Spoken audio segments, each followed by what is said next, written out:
پر اترے تو پھر اللہ تعالیٰ کے حضور آپ دعا کرتے رہے، گڑ گڑاتے رہے، اتنا آپ روئے، اتنا روئے، اتنا روئے کہ قرآن حکیم فرقان مجید اس منظر کو بیان کرتا ہے کہ 1 سال نہیں، 2 سال نہیں، 300 سال تک حضرت آدم علیہ السلام کیا کرتے رہے؟ روتے رہے۔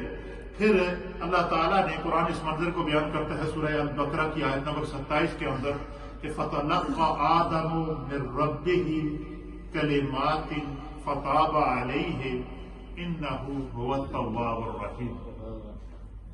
آدم علیہ السلام کی عاجزی، آہ و فغاں، گریہ و زاری کو فرمایا کہ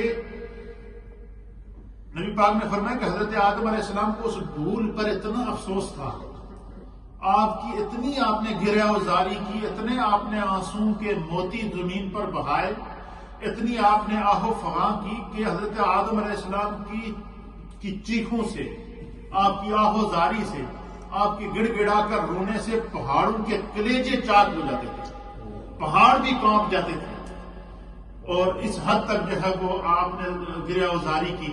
پھر اللہ تعالیٰ کو حضرت آدم علیہ السلام کی وہ عاجزی وہ اتنی پسند آئی کہ قرآن کہتا ہے کہ فَتَلَقَّى آدَمُ، پھر کچھ کلمات حضرت آدم علیہ السلام غور و فکر کرتے رہے نا کہ میں کون سا کلمہ ادا کروں گا میرا رب مجھ سے راضی ہو جائے، میں کون سی ادا کروں تو میرا رب مجھ سے راضی ہو جائے۔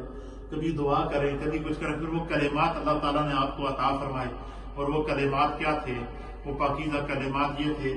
اس کو بھی اللہ تعالیٰ نے قرآن کے اندر سورۃ الاعراف کی آیت نمبر 22 کے اندر نازل فرمایا۔ وہ دعا جو ہر وقت حضرت آدم علیہ السلام مانگتے تھے، وہ دعا کیا تھی؟ ربنا ظلمنا انفسنا وان لم تغفر لنا وترحمنا لنکونن من الخاسرین۔ پھر ایک وقت ایسا آیا، حضرت ابن مسعود رضی اللہ تعالیٰ عنہ بیان کرتے ہیں کہ اللہ تعالیٰ کو سب سے پسندیدہ کلام جو حضرت آدم علیہ السلام نے اس وقت کہا تھا، اور جس کی بنا پر اللہ تعالیٰ نے آپ کی بھول کو معاف کیا، وہ کلمات جو اللہ نے سب سے زیادہ پسند کیے، وہ کون سے کلمات تھے؟ وہ یہ تھے: سبحانک اللہم وبحمدک وتبارک اسمک وتعالی جدک ولا الہ الا انت ظلمت نفسی فاغفر لی انہ لا یغفر الذنوب الا انت۔ یہ جو ہم سنا نماز کے اندر سبحانک اللہم وبحمدک پڑھتے ہیں، یہ کلمات حضرت آدم علیہ السلام زبان سے اکثر دہرایا کرتے تھے، اکثر پڑھا کرتے تھے، اکثر پڑھا کرتے تھے۔ یہ کلام اللہ کو بہت پسند تھا۔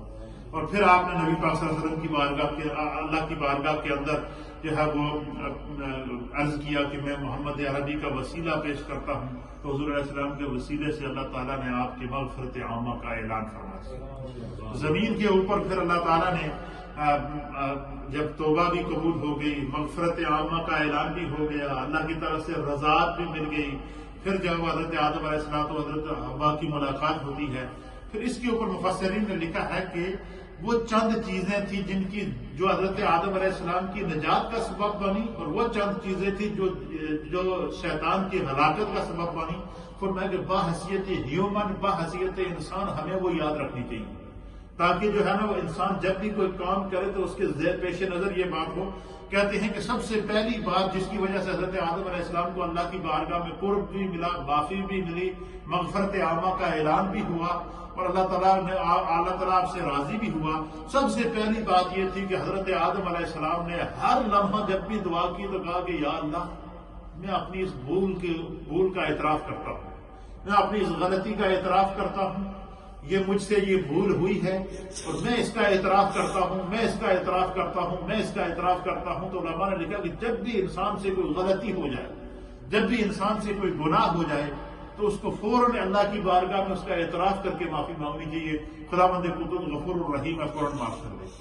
نمبر 2 کیا تھی حضرت آدم علیہ السلام کی کیفیت جس کے اوپر اللہ تعالیٰ نے آپ کو معافی عطا فرمائی کہ انہیں اپنی بھول کے اوپر ندامت تھی، پریشانی تھی۔ آپ مجھے بتائیں کہ حضرت آدم علیہ السلام سے صرف بھول ہوئی ہے، کیا ہوئی ہے؟